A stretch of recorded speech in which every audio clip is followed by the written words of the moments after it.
There we go. All right. Chris, just remember that when we take a vote, it has to be a roll call vote. Yes. Do I also need to do that little blurb if I make it up? Okay. Yeah, you can make it up. Got it. All right. Well, welcome everybody to the Monday, January 23rd Park and Rec meeting. Due to the inclement weather that kind of came in and snuck up on us, for the safety of our staff, commission, and the public, we decided to move this meeting to Zoom at the last minute. So please be aware of any screenshots or screen savings of any commissioner that is on this call to make sure it is relevant to the meeting. All votes will have to be done by roll call, and if anyone from the public is on tonight's meeting, please have respect and raise your hand for any comments or concern as we do go through the agenda, and we will address any questions that are out there. Not bad for on the fly. Okay. All right. Stacy, do you have anybody in the open forum for public comment at all? We have two people in attendance, and I will just let them know that either they can put their questions in the question and answer, or if they raise their hand, we will get to them. Fantastic. As usual with the chair's updates, nothing that is glaring as of right now, and anything that I will bring up or Michelle will bring up as the vice chair, I think we can just do in regards to parts of the agenda that we see on there tonight. So now we'll kind of jump right into the director's report. So Stacy, have at it. Sure, I'll jump in, and I just want to let you know that we lost Fred, but she is working on getting back on. Fantastic. Okay, so director's report. First page is update of all our programs, anything that was canceled. And then new is our one-day programs, and then our February vacation programs, because that is going to sneak up on us faster than we think. So Hoop It Up is looking pretty good, and our Snowy Days is looking good as well. We just need to start advertising and marketing for the other programs. Questions on programming? Is the snake style Kung Fu new? No, that's done by Nita Martial Arts. Okay. He runs one all the time. It's not specific to us. People can also register through us. So that one typically runs even if we don't get enough people. Okay. Stacey, can I ask about the teen movie night? Have we had success with that in the past? That seems like it's not a surprise to me that might be a struggle. So Chris, hi buddy. Chris just started that this fall. We did fall teen, did not go family one. I think we had one family register, Derek, and then they decided to just stay at home and do it. We tried to run it again in the spring, nothing. So we're gonna take a pause on that after this season. We didn't schedule anything for the springtime on purpose because he kind of expected this to happen, but he was trying something new. Yep. Okay. Thank you. Yep. Fields and facilities. I nudged Ed this morning about the boards from Greens. He just got back from vacation last night around 3 a.m. So I probably was not on the top of his to-do list. That's okay. I'll touch base with him later this week and see. I know they were getting close to finishing cleaning and denailing them and all that. Fields are closed. This is just a general reminder to the world. We do not shovel or plow or remove snow from our turf fields. So those would be the two fields at DeFazio and the fields at Memorial. If you do see anybody, please contact us right away. We will send the armed guards down, also known as Woo. I'll have an update about Claxton by the end of the week. The court bid will be released this coming Thursday. The pre-bid will be on the 7th, and the bids are due on the 16th. I know Chris reached out to me about this, but I did meet with Lisa from the pickleball group. It was a very promising, positive conversation. I think we can move forward in the spring in a totally different direction and a much more cooperative and communicative one. What else made it so promising? Just you know, I know you and I chatted, but just the rest of the commission, what were some of the promising things you got out of this? Because I guess so she ran the numbers. About 70% of the people on the Facebook group are residents, which I did not expect that number to be quite so high. Neither did she. She thinks of those 70%, she can get 80 to 90% to get badges, no problem this spring. I did talk to her. Her one suggestion or question was, why don't we allow non-residents on our courts? And I said, that's a great question. That has been a policy. My feeling about that is, well, if they're going to play, we might as well get them to buy a badge, and we allow non-residents for the pool and other programs. So maybe it's something the commission wants to look at as far as non-resident pricing or badges. And then the last thing I talked to her, well, she talked to me about an egg hunt, but I gave that to Chris Burnham. An egg hunt? She thinks that we should be she wants to run an egg hunt and wanted to know how she could help us run an egg hunt. And so I connected her with Chris Burnham, who is probably very thrilled with me at the moment.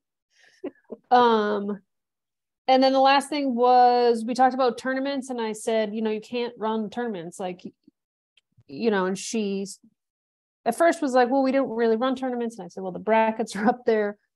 And I said, it's not that we can't run tournaments. You can't just run them on your own. Like, if you come to us, if there's insurance, there's liability, there's all these different steps you need to do. It's not that we run a Memorial Day tournament on our fields. There's no, it would be just the same process. You have to go through us, apply for the permit, do all the things. And she was like, well, that sounds easy. I don't see why we shouldn't do that way. So, like I said, it was promising. We've agreed that her and I will be the point of contacts. That maybe salesperson 1 and salesperson 2 from both sides of the pickleball net should not be communicating. Wow. But this is a recorded line, so I will not name names.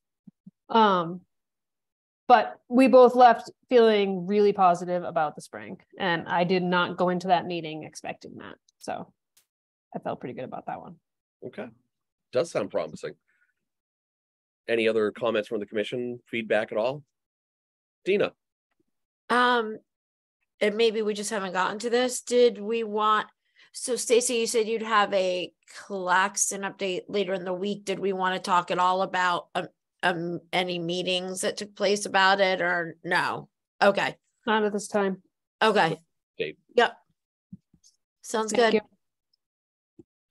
Staffing assistant director, we have 12, well, now 13 viable candidates. We're going to look at doing first round interviews next week, and then the second and third rounds will follow. I would welcome any of the commissioners to join the second and third rounds if they are available. I do not have the schedule yet. Once I do, I will email it out. And so if you're available, just let me know. Summer staffing programs. If people ask you how to apply for a position, they can go to our page and click jobs, and it should be there. All of our summer positions, we are currently taking applications for, either returning people or new people. And you have to be 15 years old before you start working. In order, before the program starts, you have to be 15. We don't hire below 15.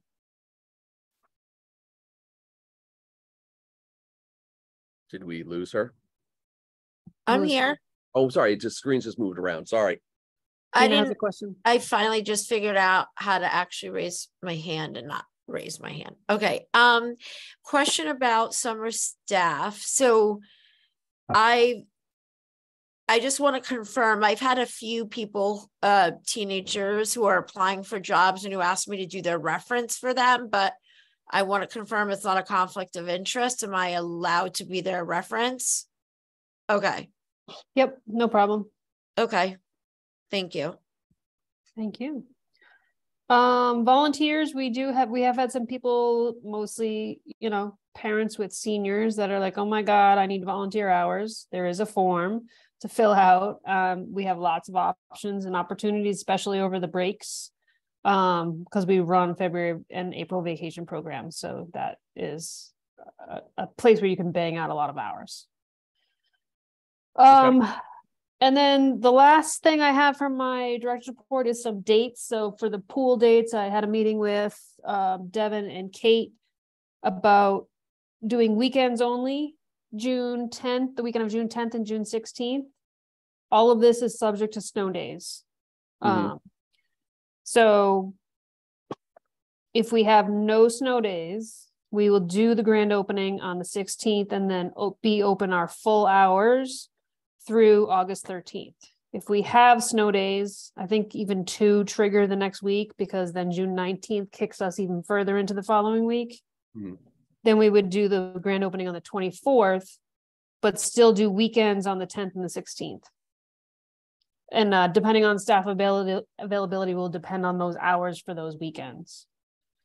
And then, like I said, we'll do full hours until August 13th. And then much like this year, we'll be open till the 27th. And then we'll just adjust hours as needed as our staff start to dwindle, just like we did this past year, which worked out great. And then What- for camp, I'm sorry, what is the last day of school? What is it right now? right now it's the 14th The or the 14th. 15th. Oh, wow. But if there's like one snow day, it kicks us to Wednesday, because the Monday is the Juneteenth holiday. So it really comes down to like when we can get staff in the water training. That's I don't want to open fully until we can get that. And we have so many high school kids, that's what it balances on. Similarly, the camp dates right now, July 3rd to August 11th. However, no snow days. We'll open the week before and go June 26th through, and we'll do a 7-week instead of a 6-week. Okay. We learned last year we cannot go further into August. We did had a snafu with a vendor program last year. We were able to cobble together about 6 staff, and that was it. So the end date on the campsite is pretty firm. Quickly on Rosemary Pool, if we can go back to that, we opened up early for weekends last year. Is that around the same time and same? Last year it was the 17th or whatever that Friday of that weekend was. We did a soft opening and then we were closed during the week for training. Mhm. And then we opened the following Friday full. Okay, perfect. So again, depending on snow days, we may or may not get open 1 week earlier. Okay. No snow. As we moved our meeting due to snow. Yes. Get it out of the way now. Yep. Any questions in regards to the programming or director's report so far from any of the commissioners? Nope. Okay. Next up, it looks like we have a very detailed end of season report from Mr. Burnham, our recreation supervisor. Did everybody look through the 12 pages it was? I thought it was great. I thought it was a really great write-up, as a matter of fact. It's about half as long as last year's, so you're welcome. But no, this is good though. This is Yep. the details that we want to know: the good, the bad, the ugly. What what worked, what didn't work, ways that we can get better, and ways that we can improve. I mean, it was a very well written report. I appreciated the detail, so please say thank you. From the Yeah, committee. I agree too. Actually, it was really, really informative. Derek and I tried to get Chris to come so that if you had any questions, but he said if anybody has any questions, he'd be happy to answer them one-on-one. I was like, what, you don't want to come? He is more than welcome to come to any of our meetings. Any of the staff is. All right, any other comments in regards to the recreation supervisor report that I'm still scrolling through? All right, seeing none. Next up there, let me scroll back. Discussion items, active recreation working group. Yes, there was a meeting, and I know that I was on Zoom there for a little bit, but I'm going to hand the floor over to Michelle and Fred to give a recap of how this first active recreation working group went. So, Michelle, Fred, floor is yours. Fred, you want to jump in? I thought overall it was very positive. I think there seems to be a lot of support from at least the select board side to moving forward and really getting rolling in the direction that we want to get rolling. There was a little bit of pushback, Chris, as you know, on from the dog folks. Mhm. I had some thoughts that have been percolating about possible resolution for that, but I'll save my comments for later. And I think, we just laid out a plan for what's going to happen in the next several weeks as to how we discuss, like, when we're going to have another. We originally, I think the next meeting was going to be public comment, and instead we moved that out one so that we can flush out some of these other ideas a little bit better before we open it to the public. But I think there's a really good plan in place for the next several weeks. It's going to go through April. I believe we have 2 meetings a month. Is that right, Michelle? With 2 opportunities, one up front for public input, and then another one, I think our second to last meeting will be also public input. Did I just make all that up, or like, yes, no, okay. Like, I'm pretty sure that's correct. Yeah. The second meeting will be sharing the proposal before it goes broader. So getting feedback on that. I'm just a little skeptical about how we're going to be facilitating the next session as well as the public comment meeting, because it's a lot of parcels, and just understanding how we're going to like keep things moving, because there just hasn't been as much kind of prep or like circulation of materials or expectations set beforehand. And I don't know if that needs to be coming from us and shared out, or like because I just think we need to get everyone like level set on here are the parcels, here are the things that we talk about. This is the priorities as we've seen them, which we can provide additional context around. But it does feel like for anything beyond that, we should absolutely be pulling public comment and discussions within our group, but trying to keep it as focused as possible, because it's a lot to cover. And I'm not sure that we really were able to cover anything in the first meeting. It was much more administrative, which is fine, but we only have a couple to get through a lot of information. So to that point, Michelle, one of the things that Matt Briley had asked for me to do is to gather the different parcels and the priority lists, and then the sort of acreage or the size of space we might need for each part activity that we are considering, and if there are basic costs. So that is something that I'm working on once I finish my presentation for CPC on Wednesday night. Then that'll be next up on something that I'll be pulling together. And I think that will, to your point, like help guide the conversation a little bit more focused. Because I think it was a little bit like, what about this? What about this? What about this? And then if we can see like, these are the X amount of spots that we have to put things. These are the things that have come to us that people want. These are the spaces we need. We can kind of go from there. I also, sorry, go ahead, Chris. No, go Fred, go ahead. You were there.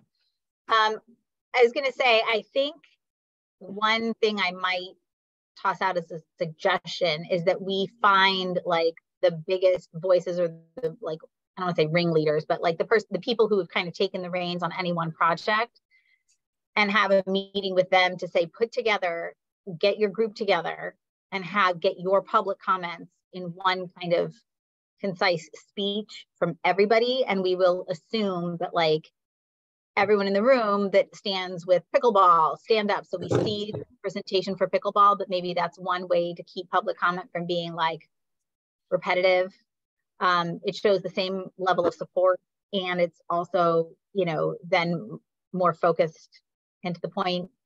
I would also love for them to bring to the table a wish list, which I know is like always a little bit crazy, but I think if you start with the wish list from every group, then you kind of have a way to manage expectations and say, okay, well, this is realistic and this is not, as opposed to us trying to figure out ourselves what people may want. Does that make sense?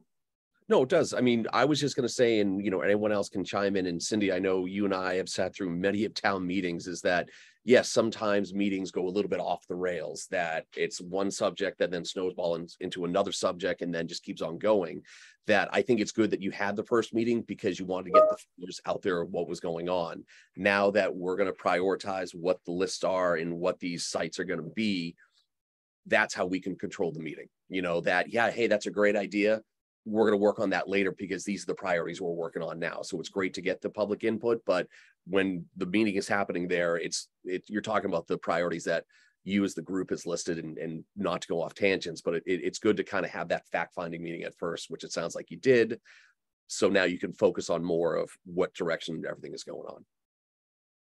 And Fred, we did identify, so Katie King reached out an email. We did identify the quote ringleaders of each of the groups and did invite them to the last meeting. So like we have identified people, but the groups may have something else to say. So we did reach out to all the groups that we're aware of, but I think you're right that maybe we could push back on the groups to be like, give us what you want.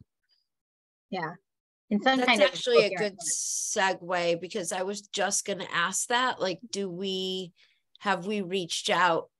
Are we aware of all the groups that potentially could have an interest, and do they know this exists, kind of a thing? So we reached out to skate park, pickleball, off-leash dogs, basketball.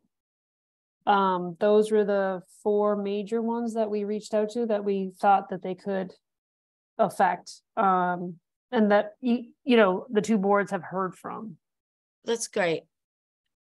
And I think that was really like what made me think that getting something like that together was important is when we heard from Susan Welby from the off-leash dog perspective of what they wanted, because Heidi Frail came to the table with a really good idea, but it isn't the idea that they're looking for. So I think it's good for us not to bark up the wrong tree, if you will, and actually move in the direction. Sorry. Derek, do not put those in the notes, please. That was very punny, Fred. Strike it from the record. No, but I think it's good to get that input so that we know where we're focusing our energy and we don't waste a lot of time fleshing out ideas that aren't really gonna be what they're looking for. So yeah, I have a couple of questions. So I guess I pictured coming out of the first or second meeting with a chart that shows the possible activities across the top, if you will. And I'm thinking, 4 to 6, right? And then possible sites down the side.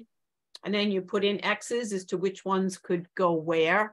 And then you expand that chart to say, well, what would we need for this to go here and this to go here? And what would it cost? And fill in details into those boxes, right? And I guess I would be concerned if you don't put a pretty good boundary around this, that it is going to be very open-ended.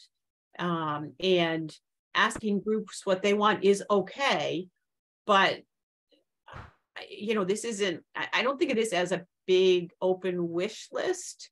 I mean, we have people who want a skate park, so that's great, or an action park or whatever, but I think there has to be some realistic thinking that goes into it. And I'm hoping that your committee will provide that, right? That's what I'm thinking. I'm hoping that, we had the fellow who came and he talked about BMX now being part of the Olympics and all this. And I thought, that's great, but we don't even have a skate park. So I'm not saying start off with baby steps, but I don't know that I'd start off with the Olympics, right? So I'm hoping that your group can put some boundaries and some realism into what people want, if that makes sense. And maybe like including, sorry, Cindy, go ahead. No, that's okay. That's what I was thinking. Doesn't mean that's the direction you go. But I think if you don't head in a direction somewhat like that, it's going to be very difficult to accomplish anything, right? Because, you ask somebody, what would you like in your house? Well, by the time they finish, you're like, well, all right, so that's $10 million and I have, 500,000. So how much, I just don't think it's realistic. So I would be concerned Yeah, it's more just, I mean, like, clearly, it's like when I ask my children, what do you want for Christmas? And they're like, the moon and, you know, this Pokemon card. So it's like, okay, well, we can do one and not the other. And so I think it's more so that we're not trying to assume what people want. Like for the skate park, action park, for example, I think it's important. Like clearly we can't, like you were saying, I think you can't go for the top, but we should know kind of what's on their wish list so we can like maybe even work from the bottom up, but at least we're not putting things in that we've assumed, right? So again, I bring the off-leash dogs. What their request was we want a place where they can run free and we can throw a ball and they can run forever and get, you know, as opposed to these little pocket parks where for socialization, they're like, that's all well and good, but, you know, so it's more like, oh, okay, well, if that's your number one priority, we can kind of assess, but it, you know, like clearly we can't do it all. And I think, you know, just financially, we can't do it all. So it is a matter of figuring out what will end up working. But I think it helps to hear from them kind of what makes sense for each user group. I mean, there's two approaches, right? Mine would have been to start out with some pretty strong boundaries because you can always expand, right? But if people come and give you all of this wish list and you come back and say, well, all we can give you is one skate ramp and one other feature, that's very disappointing. If you start out, you know what I mean? Like, I'm just hoping the expectations are set. I see what you're saying. Yeah.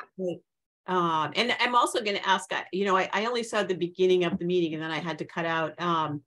I never thought of off-leash dog activities as an active recreation group that Park and Rec would be involved with. So I'm a little surprised that has taken maybe such an important part of this group, but I wasn't part of the meeting. I'm not part of the group. So I will leave it at that. I don't think it's a Park and Rec priority that I have heard. Doesn't mean it isn't a priority from the select board or other groups in town.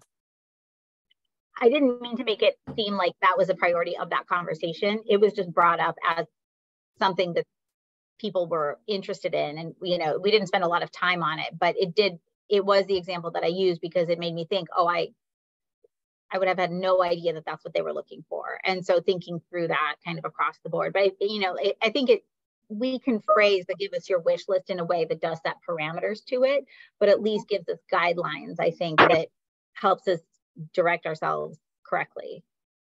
Great, thank you. And just one last point, Mr. Chair, and then I'll be quiet on this. I saw on Facebook tonight that someone put on the town meeting page that this group is having a public hearing and that if you have something you want to speak about, make sure you get to that meeting. And that's February 6th. Is that the date maybe? Correct. So it was out there. That was probably about a half hour before our meeting started that I saw that. That's interesting. Thank you. Dina.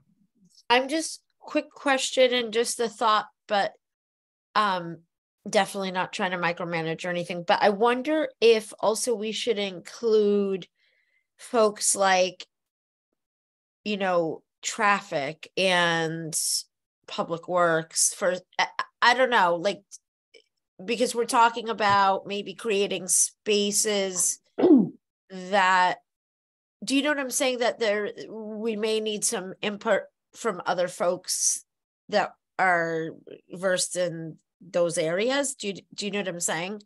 Yeah, and I think that would be the next step in the process is like once we identify sort of the order of what we want, where we want it, to bring in those people as well. Katie King and I had a conversation about whether or not we bring them in at this point. But once we started to like add, what about this group? What about this person? It started to become like a 25-person board, which just gets sort of unwieldy. So we pared it down for now. But the thought process was like, those people need to be involved as well as they would in any project. But yeah, some of the sites will affect traffic depending on what it is. Right. Okay. Thanks. All right. Any other comments, questions, concerns in regards to the active recreation working group? All right. Seeing none, let's go commission policies. I think that's generally a placeholder. We have nothing to discuss about that. Fantastic. Correct. Let us move on to the field summit.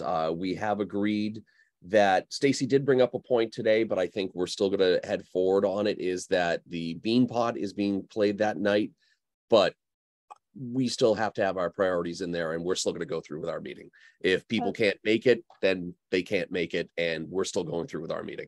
So not That's that I'm fine. Just, it was brought up to me by a user, not, I had no idea it was happening, but I just wanted to throw it out there. Would love to see about changing it, but I mean, this is something that we've postponed and we've moved, and it's something that we need to get done for the spring season going into the other funds. And I'm sorry if people can't make it, but we have our priorities and people have their priorities. So, Yep. And the groups can send, like, if they can't be Sure. there, the groups can send a rep, right? Yes. they can. Yep. We will be requesting that, and that email is due to go out by the end of the week. And I'm working on putting the agenda together as well. Okay. I take it Ed and Wu are going to be able to make this one for at least for the field summit. Okay. Yes. Perfect. Yep. So, all right. Any other questions in regards to it? I mean, you're working on the agenda. You'll have something by the end of this week out to the user groups, and we'll go from there. I'll send the agenda out to you all before I send it to the user groups to see if there's anything that we need to adjust. Perfect. I saw Cindy going for the mute button right there. Yeah, and she's still muted. Fantastic. So when that is sent out, Stacy, if there are things and we look over and we want to add or things that we think of, just reach out directly to you. As a commissioner, yes. Okay. Yep.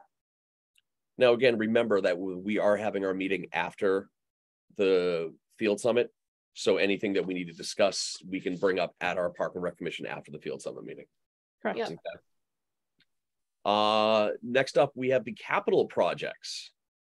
Stacy, I think you that's mentioned you're me. going in front of CPC on Wednesday night for the playground. Yes, so I have the playground presentation on Wednesday night at 5:30. I believe they're starting early because DPW, well, Cecilia has to do that and then go. They are presenting to FinCom that night, which is why we're so early, which is totally fine with me. I will be presenting on Zoom that night. I talked to Cecilia to make sure that was okay. So I'm working on a presentation, and I'll shoot that out to you guys before, probably not tomorrow. I have a personal day I need to take off, so probably Wednesday midday I'll have the presentation to you guys, and then I'll present it. Now, not saying that we're looking into your crystal ball here, but I remember I was on the meeting where they were going through this to deem it eligible. At that time, it seemed like there were very little to no questions about this. Yep. Do you see any issues or any problems presenting from, the board when you do talk about this on Wednesday? No. Okay. No, I mean, we will have to go to conservation. It is near wetlands. I've already talked to the conservation department. They're fine with the location and the moving of things. So I don't see any concerns. We'll have to do permitting and things like that, but I don't have any concerns about it. Okay. And now that I found that the playground was originally built in the 60s, and the last update was 98, according to my research today. There's a lot of paper to go through. That makes this playground 25 years old in the life of I mean, if anybody's been there recently, it is time. Mm-hmm. So it's been time for a while. Yeah. So no concerns. Okay. The only other thing that I will just bring up and just kind of keep it at that is the other project that we have a late CPC meeting in regards to month. I think we're into the month of March in regards to Claxton, but we're going to wait for any update on there. But CPC was very gracious enough to push us out as far as we could to get what we need to hear about Claxton. So that kind of goes over CPC, playgrounds and facilities. Anything? Oh, the only other thing I would bring up is the gentleman that we met with at Mills, with you, me, and Eddie. Yes, very nice guy. That I guess he has done a lot of work for the town as a contractor. He's put in like a lot of our playgrounds. And maybe I've heard this wrong, or I like the suggestion of is there any way that we could have him, as you had mentioned, a playground maintenance on-call specialist? If that's the way to word it. I mean, it just seems he knows any and everything about every playground that's been in Needham. That so yeah, I mean, we can't. Basically, we would pull a PO Mhm. And then anything little that comes up that wouldn't involve a vendor fixing it, you know, chains or swings or a broken piece of plastic or something like that, we can go directly to him. Bigger things where we have to source out, like if we go to O'Brien and Sons because like a set of steps need to be replaced, we go to the vendor, usually O'Brien and Sons. Guess who they call? They call Tom. Yep. So Tom's their subcontractor. So for the smaller things, we can go right to Tom. The bigger things, typically over the $10,000 mark, we go to O'Brien Sons, who's on the FAC, which is a whole permitting thing, and they're basically covered, so we don't have to bid it out. But then we go to them, and then Tom is typically the person that puts it in for them. So yes, that's the plan. And I'm going to work with Derek this week on pulling a PO, a blanket PO for Chris, money. I have that the presentation for Claxton for CPC is March 1st, unless that's been changed. No, that's usually that's correct. Okay. I thought you said late in March, so Oh, I I'm was sorry. Late in the schedule. Okay, all right. So that's good, and you don't need any more time than that.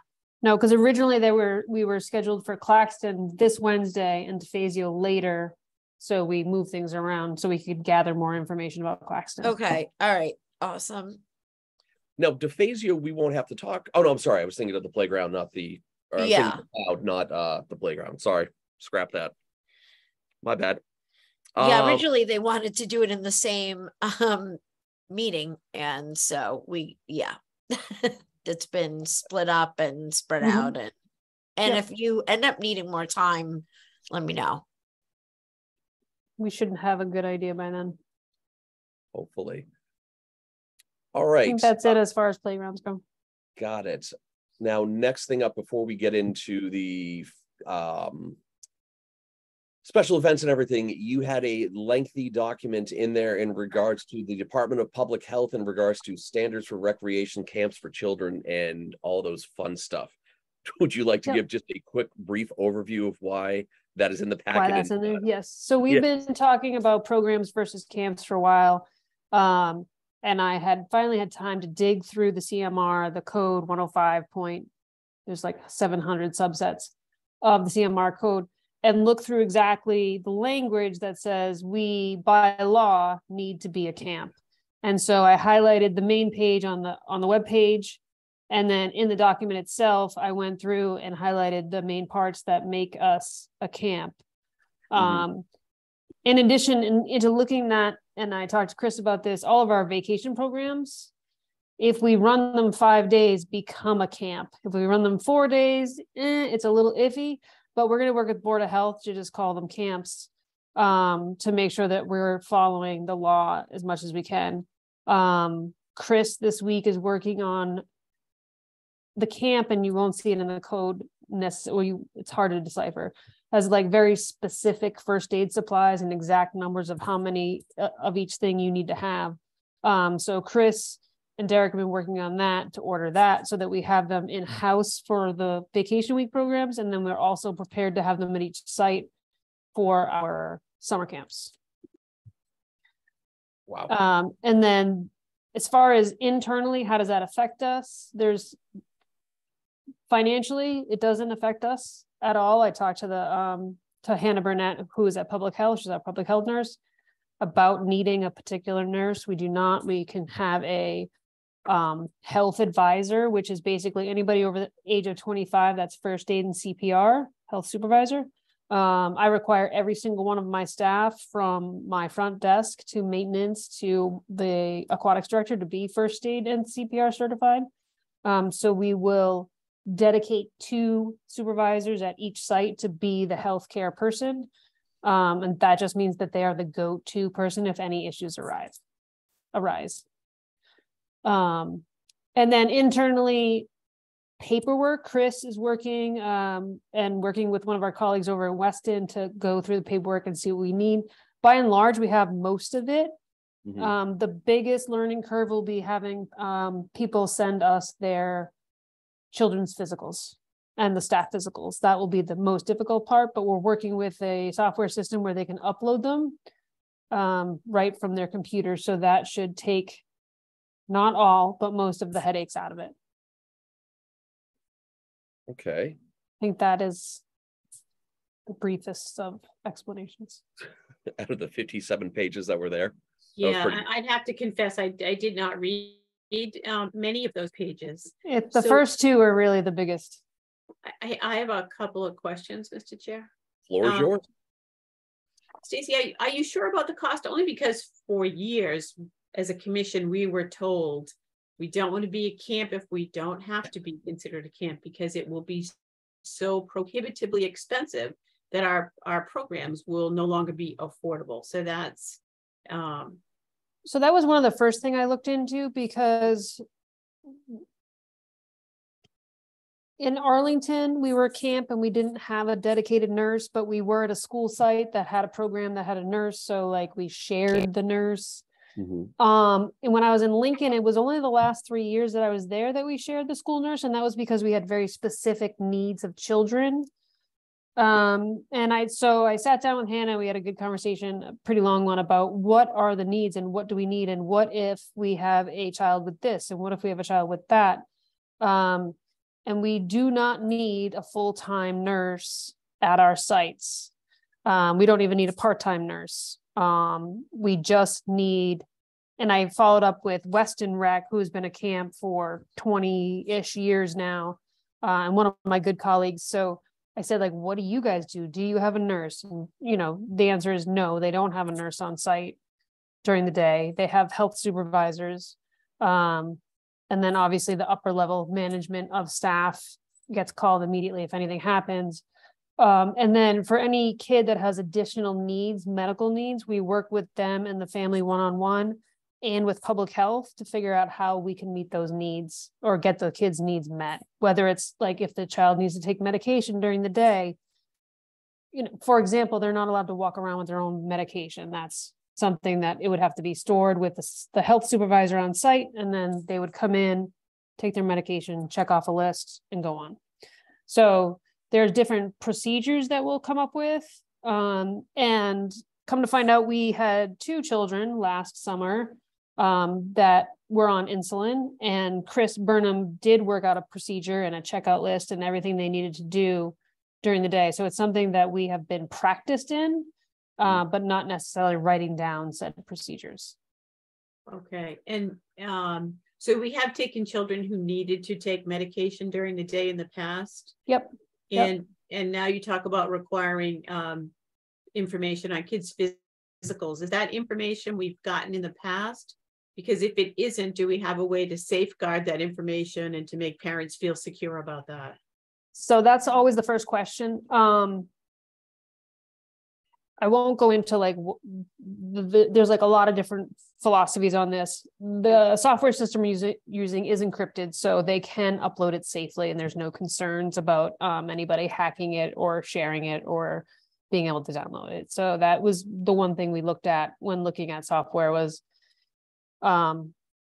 technically physicals aren't covered under HIPAA, but it doesn't mean that parents want their stuff out there just in some Excel spreadsheet. So we did go with a software system that can encrypt and so that it is protected. And we have that software, or that's something we have to purchase? We purchased it last year because it was so there was one main company, it's called CampDocs, for like the last 10 years, and they were very inexpensive until they realized that they were the only company for the last 10 years and their costs quadrupled to the tune of like $50 a kid per week. And so you add that up, it gets pretty high. So actually I called Weston, and she and Natick use a company called JotForm, and they were $300 for the season. So we got it last season, and the staff like played around with it and practiced and tried to use it and things like that. And we renewed it. So we already have it. And so now it's a matter of building the forms specific to our programs, like the questions we need to ask. Can I ask a quick question? What does this mean for programs that run clinics or currently clinics of their own, I can answer your question. I can answer do your they question. have to now be camps too? Depends on the number of hours per day and how many days per week. So it's in the code. I will outline it and send it to you. I'll screenshot it for you because I can find it in the 82 pages a whole lot faster than you guys going through it. But it's very specific, which is why our 8-hour, 5-day-a-week vacation camp program should be a camp because it's 5 days. Mm-hmm. And it's more than 5 kids. That's the other stipulation, which obviously we have in almost all of our programs. But there are some allowances for clinics that operate with fewer days, and I'll get the language for you. And if it does, I can put you in touch with Hannah. And Hannah said, if anybody has any questions, I can send you all her email. She'd be happy to answer any questions. Yeah, I just wonder, and I'm not even thinking for Needham Youth Field Hockey. I'm just thinking like in general, all the other youth programs that run things during the summer or whatever. Like many of them already go through public health and get approved by them. Like all the big ones that you see out there, they're already working with public health. Okay, all right. So Cool. Just one thing, if you don't mind, going back on what Cindy said about the cost, is you would think if we did have to have a nurse on site at all times, that would be a significant cost. With that option that we now have that you described, are there any other costs that out there that are going to make it jump a little bit, or is the nurse pretty much the biggest thing that was going to break the bank? The nurse was the driving factor for the financial concern. And 15 years ago, when they first put this into place, there was a requirement for a full-time nurse. Mm-hmm. There was a lot of pushback from the communities, and we sort of met in the middle with this situation. So, Cindy, you're not wrong thinking like that was a hiccup. It was a big problem, and within the when they put this in place, they gave us like a 3-year grace period to get into that, and by the end of the 3-year grace period, we didn't need a full-time nurse. We needed health supervisors and CPR and first aid. If the department got to the point where we were working with a lot of kids with needs, I would work with public health and the schools to try and do some sort of partnering, because the schools do have a nurse full-time in the summer until about 2:00. So there could be a potential for some cost sharing if we got to that point. Okay. And I thought you could also, but this may have changed since I have been in a supervisory role similar to this. I thought you could train an adult on staff to give the medications if a nurse wasn't available. Can you still do that? It's very specific to medications, but yes. Okay. Yes, we do. Like there is a training for insulin. There's a training for insulin pumps. Obviously there's oral medications, all kinds of stuff. So okay. If anybody needs anything specific, the nurses actually can train our staff to do that. That's good. Okay. All right. Any other questions in regards to the campus program or that document that Stacy had in our packet? Some very lovely reading. I definitely cruised through it and made sure I looked at the highlighted areas first. Michelle has a question, I think. I would just add that we should include the user groups in the scope of the review of what that means. So whether that requires, partnering with the health department but like if they need to start gathering the physicals for all of the kids, like that is something that I would assume they were not equipped to do. So there's just multiple steps that go beyond just Park and Rec's ability to facilitate this process, and could it really impact the ability of our groups to facilitate potentially that? But I think with our user groups, we'd be willing to partner with them as far as software systems and things like that, if necessary. But I can also reach out to Hannah and say like, okay, these are the groups we have. Which ones do you know about? Like I said, many of them already do it. There are a few that don't. But it's very like I can work it out with Hannah and then reach out to the group specifically and make sure that they're aware or that it's coming, and do they need any help facilitating that? And what was the expected timing of this again? Sorry if I missed that. Like This summer. So this should definitely be on the field summit. Of what we're like. Yep, we can put, I mean, the timing of this was technically 15 years ago. So I will make sure it's on the field summit as just as an awareness piece, and then people can follow up with myself or Hannah. I'm just, it will keep on going. No, just it could potentially require a lot of administrative changes to the way that these groups function starting in the summer. So it's not a small ask of them to change that process. Yep.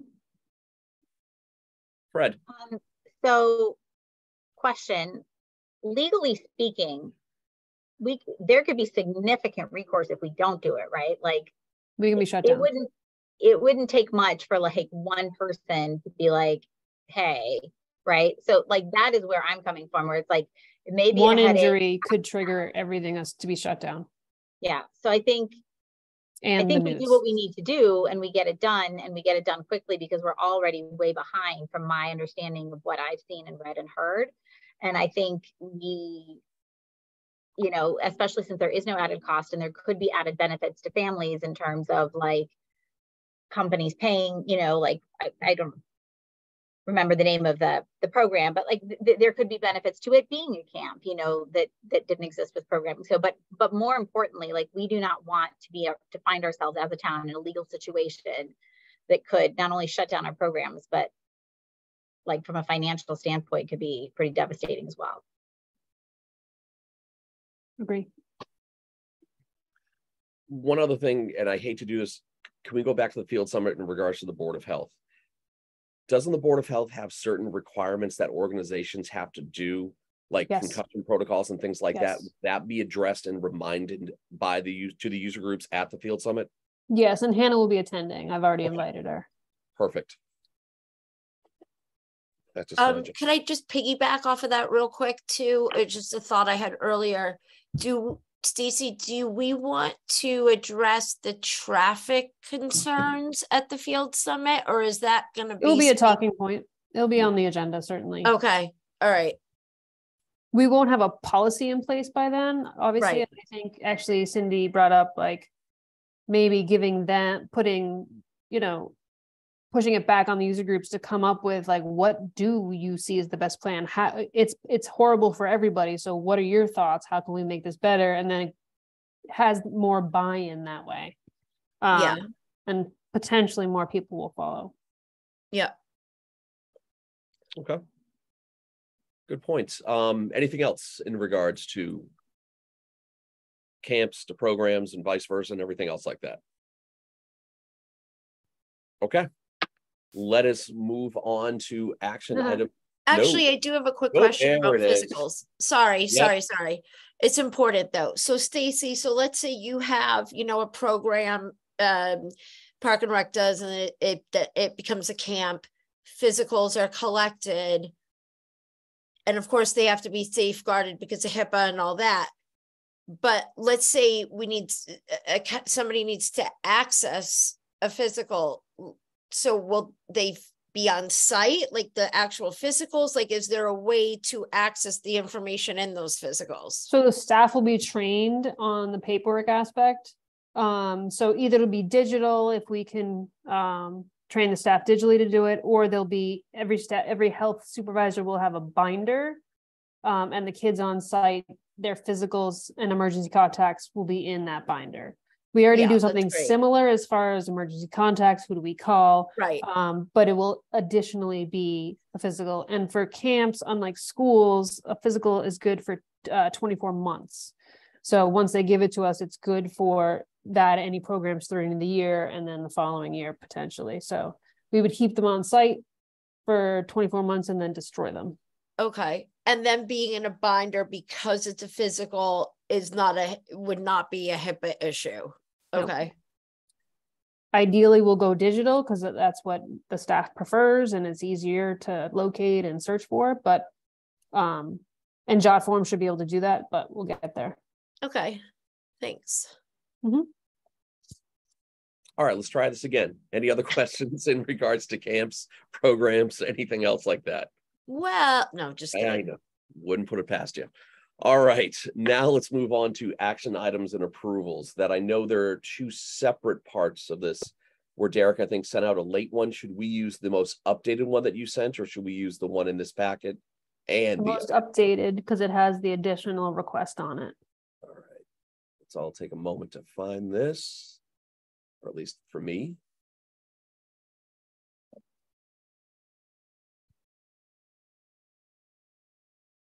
All right, so looking at this, the one I have here is the updated one.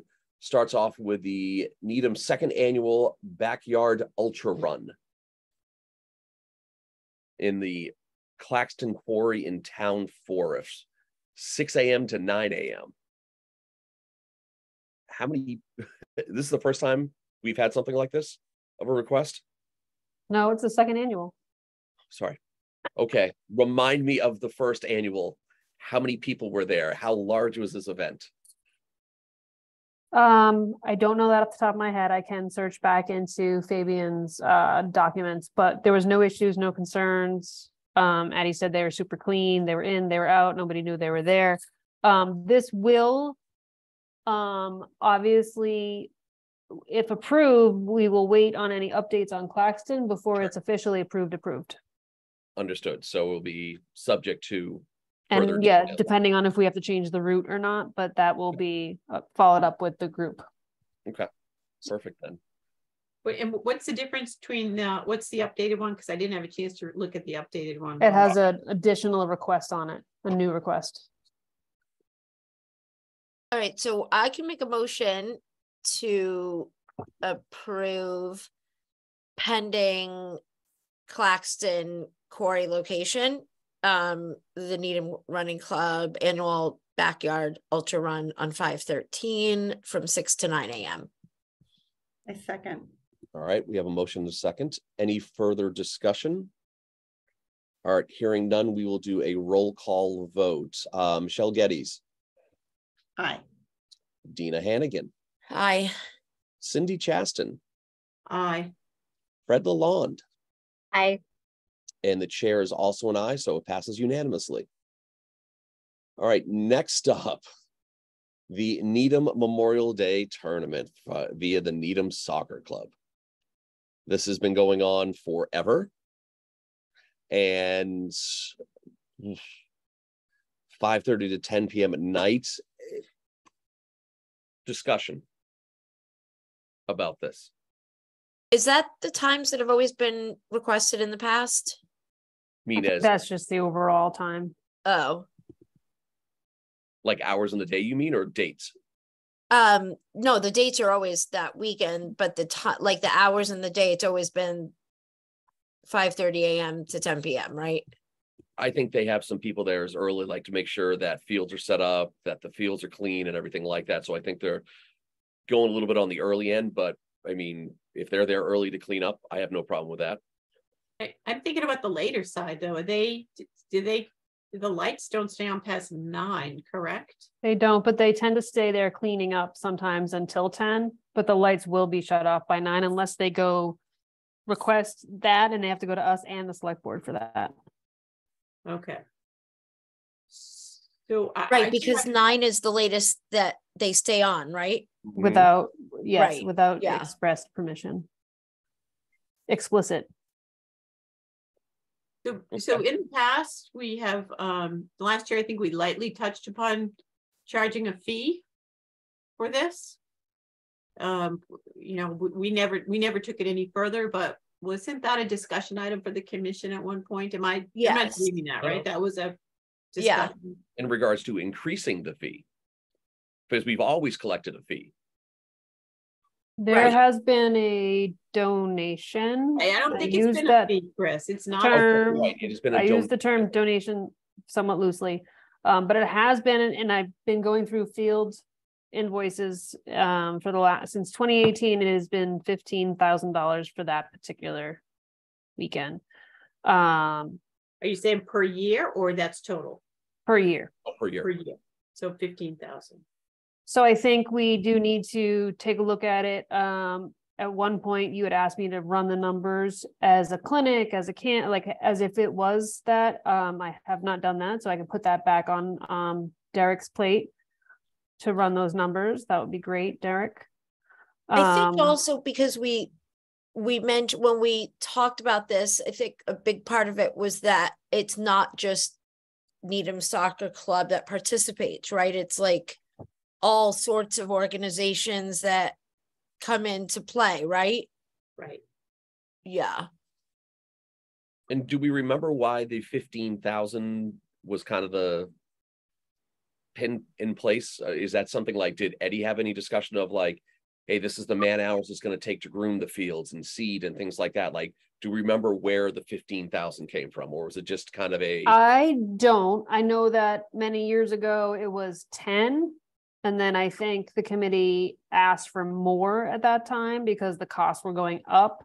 But according to my research and what I could find, it's been 15 for quite a while.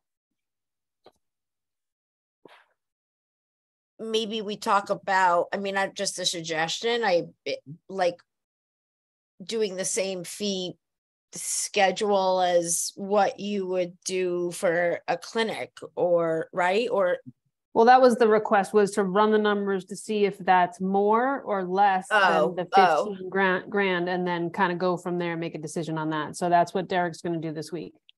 Right. Yeah. Because I mean, they're charging $1,000 a team, and they've got 500 teams according to the request, right? So you're looking at $500,000 is what they're collecting, and I'm sure it's not cheap to run this tournament, I'm sure.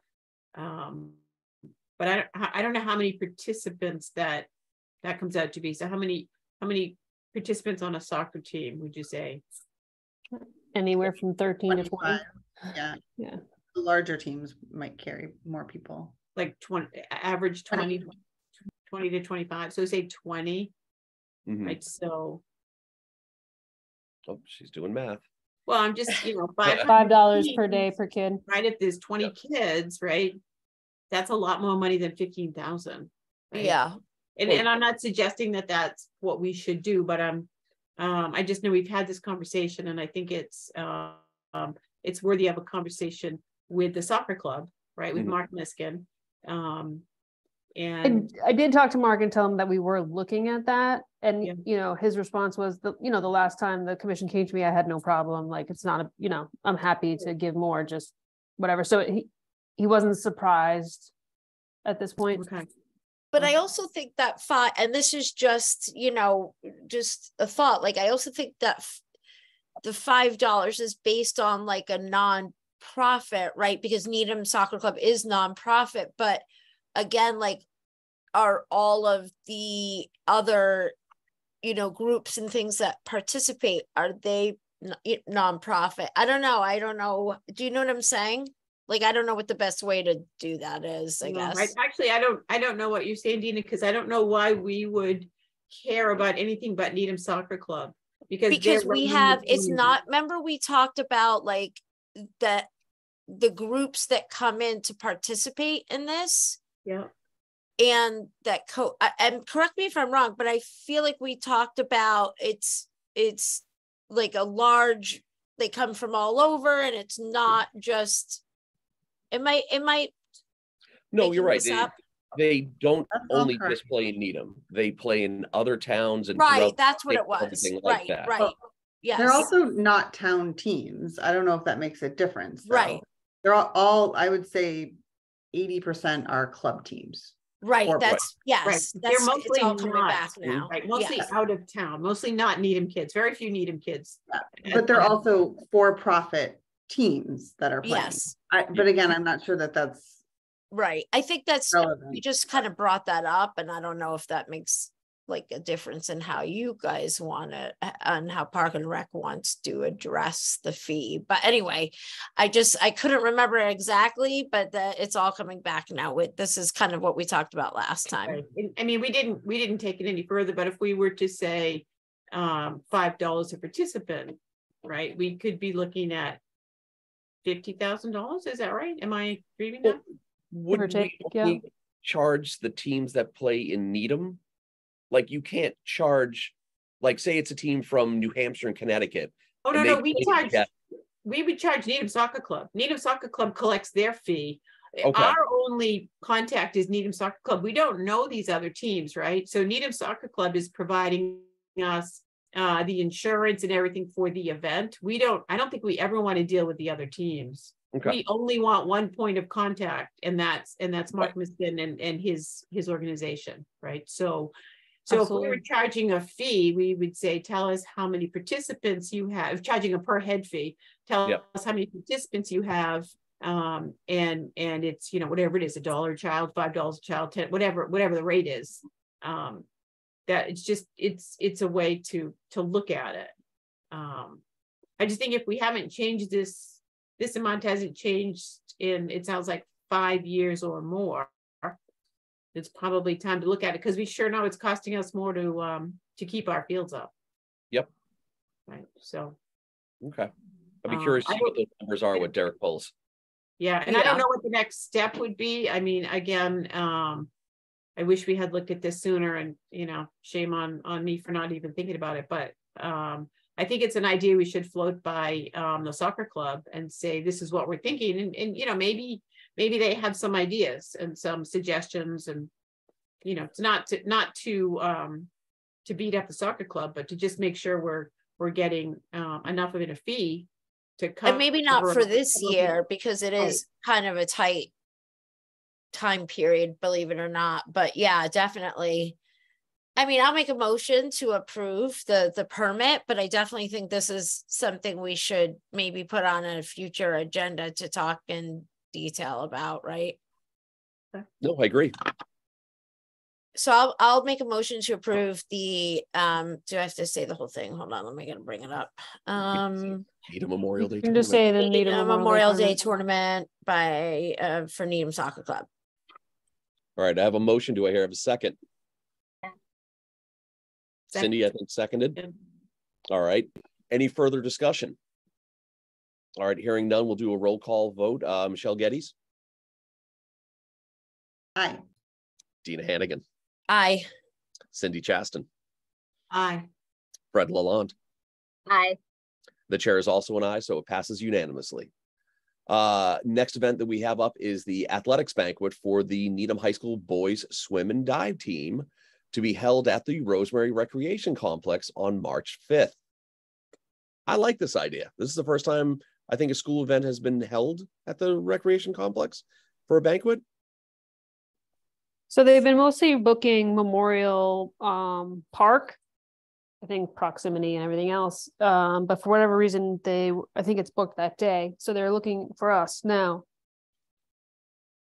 The reason I'm bringing it to you is we don't have, like, some of our policies on that room and how to rent it and what the cost would be aren't as clear, unless I'm just reading it wrong, because I don't think we've really come up to this very much. Obviously, the 5th, I believe, is a Saturday night. If it's on the weekends, that it automatically incurs the custodial overtime with a 4-hour minimum. Done. Plus the building monitor, which is, I think, $16 or $17 an hour.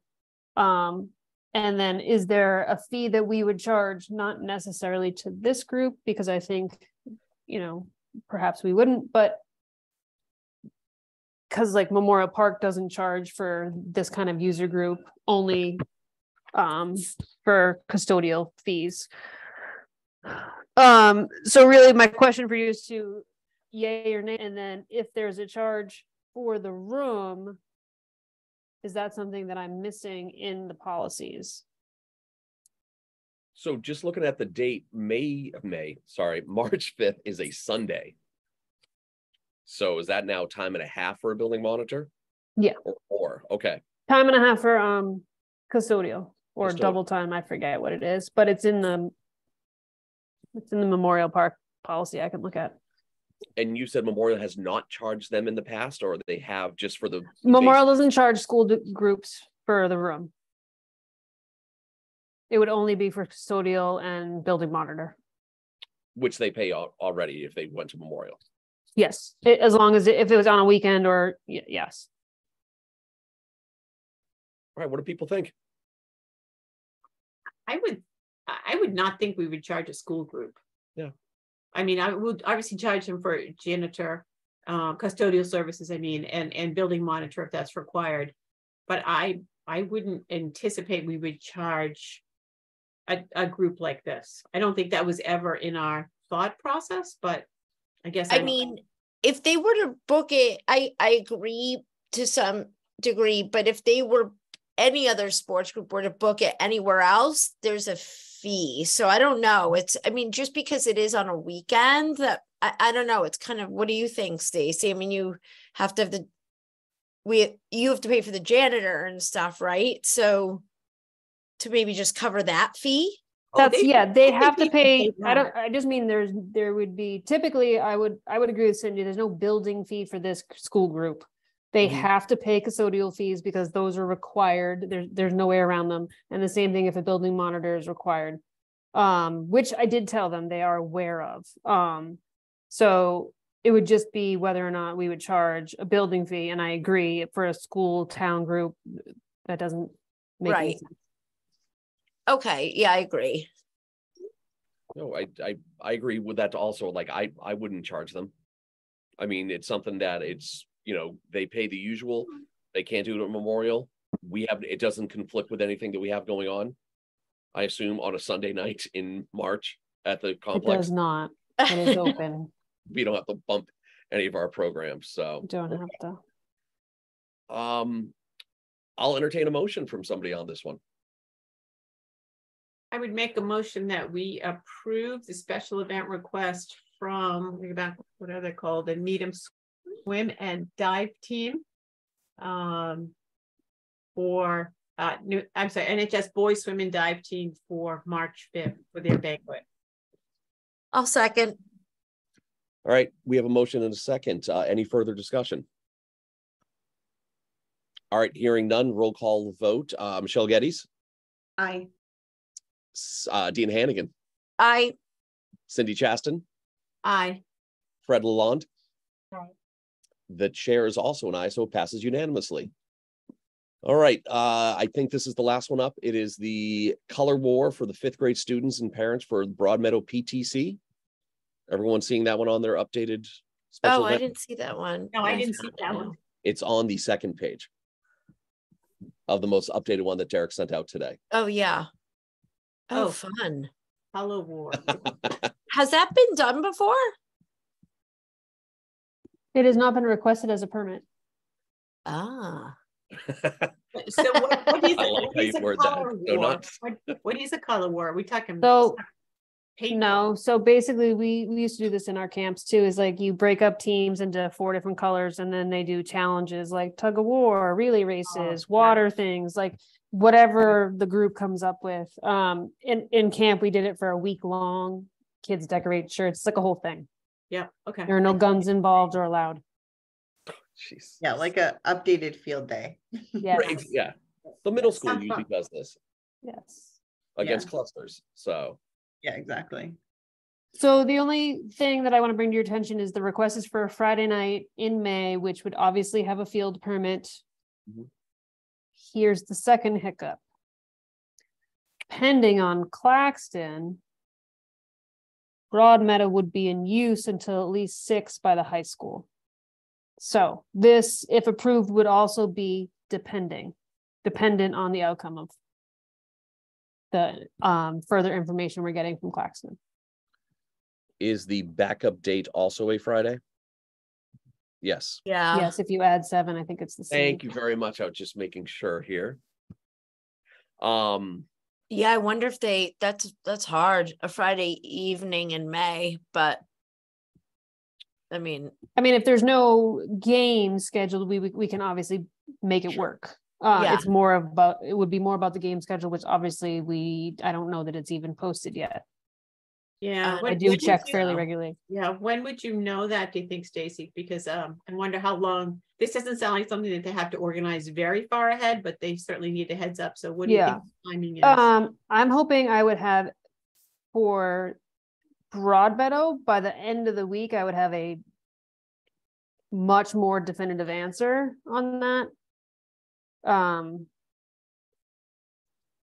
And I think high school spring schedules come out fairly soon, within the next couple of weeks too. Yeah, they haven't been posted. I checked last week. Okay. Can we make it kind of contingent? Like, you rarely see double Fridays in a row where a team is going to play. So Agreed. with them having a, additional date that, say, we give them 5th and then the high school schedule comes out and they're using it. Great. We bump it into the 12th. There's no conflict on there, or vice versa. Sure. So I would say we'll make it contingent on the 2 days that they have and whatever works into the high school schedule. If they're willing to work around it, we're willing to work around it with them. Or even maybe an alternate location if there is something going on. Do they have like? Well, I think it's the Broadmeadow PTC, which is why. Oh, gotcha. Yeah. Sorry. Kind of in the header. All right. Let's see. I will entertain a motion for this, the color war for Broadmeadow PTC. Motion to approve the color war. There we go. Do I hear a second? Second. All right, motion and a second. Any further discussion? All right, hearing none, roll call vote. Michelle Geddes. Aye. Dina Hannigan. Aye. Cindy Chaston. Aye. Fred Lalonde. Aye. Chair is also an aye, so it passes unanimously. And that is all we have for special events, correct, Eric? Nice. Okay. Let me go back to the agenda. Fee approvals. We have no fee approvals. Correct. All right. In the other part of Derek's attachment, he had the minutes from the last meeting, being January 9th. Yeah, they looked good to me. But if Very anybody else needs to take a minute. Nope. I can make a All right. motion to approve. We have a motion. Do we have a second? Second. All right, we have a second. Any further discussion? All right. Hearing none, we'll take a roll call vote to approve the minutes of the Park and Rec Commission meeting from January 9th. Michelle Geddes. Aye. Cindy Chaston. Aye. Dina Hannigan. Aye. Fred Lalonde. Aye. Chair is also an aye, so the meetings pass unanimously. All right, topics for future meetings. This is more just a recap, if you don't mind me starting off here. Stacy, any feedback or anything from the Finance Committee meeting that happened last Wednesday or 2 Wednesdays ago? Nope, they had some good questions. They seemed in favor of the acid feeder versus the CO2 tanks that we talked about. Obviously, I'd have to talk to the fire department about that and get approval before we move forward. But in general, they didn't have too many questions, too many like struggling questions, I guess. Yeah. I mean, for the most part, it was good. I thought it went pretty well. Thing which I thought stood out, and you set it up right, was when they asked about the park ranger and Wu, that you had said he's been doing great so far and being there when he needs to be, but the real test will come when we actually have permanent users out there. Because when he started, it was off season. He's October, doing great right now, what we know, and the real test will come in the springtime when we start having permanent users out there. So, but I they seem to appreciate what he's doing so far, but I think they want to see more in depth of what happens. Got a few other things here. Can I say something real quick? I just want to give a kudos to Stacy and Derek for getting out all the invoices and taking care of all of that as quick as you guys did. So good job. Thank you. Okay. One thing that I would love to go back to, Stacy and Derek, is Stacy used to give us a Friday recap of things going. I know, huh? We just got a lot of stuff going on, though, especially with a vacant position open. And I know it's a big thing, but we got a lot of stuff going on this year. And if we can go back to the Friday recaps of just bullet points of where we are, just to kind of keep the commission, going through, I think we would all appreciate that. Derek would love to do that. Wonderful. Looking through my notes, I don't have anything else. Does any of the other commissioners have anything to bring up in regards to topics? Cindy with her hand up first. I didn't want to just shout out, but I knew Stacy would be disappointed if I didn't ask at least one question. Absolutely. Any updates, Stacy, on the town's thinking on defibrillators? Because I'm thinking that as Park and Rec, we kind of need guidance on that sooner rather than later. So just curious if you've heard any updates. I don't know who's working. I'm sure it's the Board of Health, but I don't know what. So it's Board of Health. I need to touch base with Tiffany. It was brought up today's Monday, right? It was brought up last week by somebody inside Memorial Park that teaches one of our programs. There's no AED inside Memorial Park, which I find fascinating. So I'm going to add that one to the list. I will talk to Tiffany, although she looks like she might be on maternity leave like yesterday at any moment. I thought it was on the building at Memorial. No, it's planned to go on the building. Planned. I did not realize it was not there yet. So yeah, I need to work with management and Board of Health on that. So I'm going to put that on my to-do list and then bring it back to you potentially at the Friday update. Yeah, well, I would just like them, I mean, I think I would like them to know, I think the commission has a little bit of a sense of urgency about that. We serve a lot of people, right? We serve a lot of children, but also adults. And I would just like to know if the town's going to have an overall policy. So I think you make some good points. And one of the things that my geekiness in Park and Rec does is I do Google alert for recreation departments across the country. And in many, one of them sticks out. I want to say it was Nashville. The NFL football team donated like hundreds of AEDs to recreation and user groups all across the state. So I think there is a precedence of urgency, certainly. And I think I need to do a better job pushing that with the town. So tomorrow's Tuesday. I think Tiff's in the office tomorrow. So I'll touch base with her and then talk to Kate and Katie. What about tapping the trustees for Memorial? The trustees don't have a budget. They don't have money. Right. Okay. There's no budget. Town-owned building too. The town should be It's a town building, yeah. So the building is the town, not the trustees. Yeah. Okay. Correct. Yeah, the budget they have covers the flags in town. That's it. Got it. There are trust funds. I doubt there is a trust fund for defibrillators because when the trust funds were set up, they probably weren't such a thing as portable defibrillators. But there are trust funds. I don't know if there is anything that could be tapped. We used to look into the trust funds and we could never get money for Park and Rec. Even we have trust funds and we couldn't get the money. The trust, that's different than the Memorial Park trustees. Those trustees would say no to everything.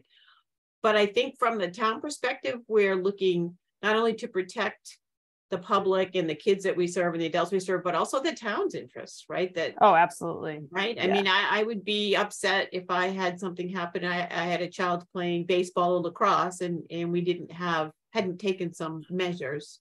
Because now I will say, Cindy, you could, so just so you know, all of the, at least at the high school, all the high school coaches are, whether you're varsity, JV, whatever, we are required, we have defibrillators with us at all times, all the high school coaches. Right, but the user groups don't, and that's the big thing. Right. That's like hundreds of more children and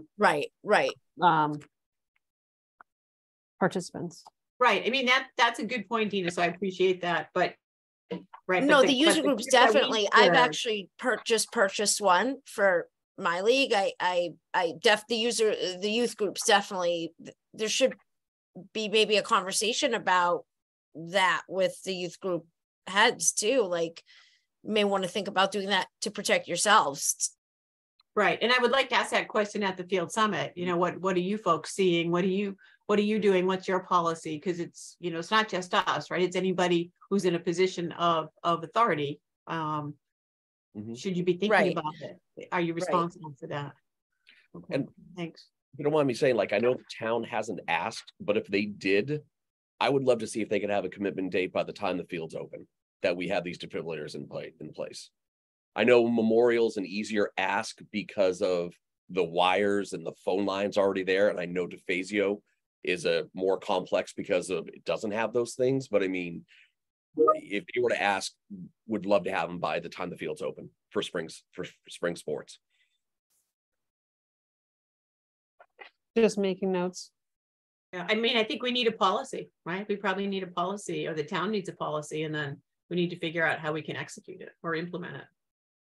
I mean, they're not cheap, but they're not like crazy expensive either. I mean, I wonder if like we said, we definitely bring this up at the field summit and approach it as like protecting your players to, in the interim until that happens, until something, because yes, it's up to the town to make sure everybody's protected, but at the same time, like, there's a lot of kids, like you said, and I just think, if we talk about it, maybe that'll get the wheels churning of other group leaders and think about maybe wanting to purchase their own. I don't think it's a cost thing. I think it's just the execution of getting them out there. I mean, if someone's, balking over like, oh, it's just not our budget to do it. I mean, they got to find a way to get something in their budget to do it. I think it's just getting the execution of getting them out there on town facilities is something that's going to be, almost a requirement coming up. So why not be in front of it instead of behind it? Right. I mean, yeah, I guess it's different. I'm not all the youth heads are always there, I guess. I mean, I'm always there, so I would just bring it with me and have it with me. But I guess maybe if we try to come up with, I think it should be part of the policy. I requirement. mean, it could be as easy as part of when you filled out your field permit request. Do you have one? If not, what's your policy? Yada yada. And in the meantime, I will talk to town management and public health and figure out what we can do, because there's got to be grants for these kinds of things, especially now. Yes. And probably was gonna somebody say in town knows Bob Kraft, so we can just email him and say, pony up, buddy. So yeah, grants a great All idea, actually. That'd be a great resource. Sports organizations. Okay. Thank you. Cindy, anything else? Just one thing, really? Thank you, Cindy. Jesus. All right. Any other? Not more anymore. I meant for bringing that back up. Okay. I know what you meant, Stacy. Okay. I'm pretty sure you meant the first one. Who has grant writing experience? Just kidding. All right. Anything else for topics for future meetings by any of the other commissioners? All right. Hearing none, we'll move on to the last two things. Issues not reasonably anticipated. I can't think of anything. Is there anything in the chat lines from any of our? Okay. No questions, no hands raised. All right. Next meeting is going to be the field summit. Again, we will start at 6:30 for the field summit. Correct. Total 7:30. Take a little breather, and then we will go into a short, condensed Park and Rec meeting after we have our field summit meeting on the 13th. Okay. Any issues with people not making it? Nope. Looks fantastic. Okay. Then the 27th, 13th, and 27th again for March. All right. Anything else anyone wanted to bring up or raise their hand? Or Dina, get it while you can. Okay. All Why right. are you asking me? I'm good. I got it all out. All right. I will entertain a motion to adjourn. I'll make a motion. All right. I have a motion. Do I have a second? Second. So, all right. Cindy Chasson. All right. We'll do a roll call vote. Michelle Geddes. Aye. Dina Hannigan. Aye. Cindy Chaston. Aye. Fred Lalonde. Aye. The chair is also aye. Adjourn of the meeting. Thank you all very much. Stay safe with the snow, and make sure you shovel your stairs, and everyone be safe. Thank you. Good night. Bye.